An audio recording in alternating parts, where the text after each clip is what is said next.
Many years later, Welty wrote a piece called My Introduction to Catherine Ann Porter, and I'll just read a little tiny piece of this. This is the farmhouse that is mentioned here. Outside our farmhouse sat a brand new Studebaker car. Porter had bought a farmhouse further outside of Saratoga, and Welty got to be the driver because Catherine Ann didn't drive. And drive her all around, take her out there, go shopping for her, and so on. This is what she's describing. It was Catherine Ann's. She had not quite learned to drive it yet, but I could drive it, and she said she had something to show me. We would take the day off from work! Exclamation point. It was a little distance off in deep country, the house her letter had told me about securing the deed for. She confided that she was actually now in the very process of restoring it. She had christened it South Hill. She would finish it, make it all her own, move into it, settle down, and write.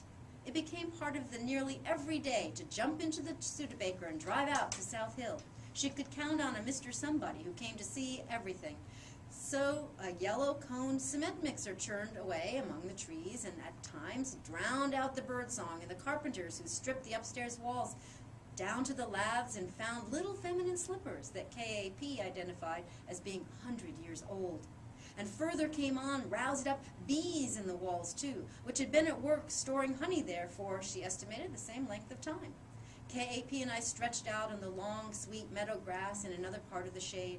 At peace, we puffed our cigarettes, and I listened to her tell the way she had discovered Joyce for herself. Somehow a copy of Ulysses had been carried into this country and ended up on a second-hand bookstall in Galveston, Texas.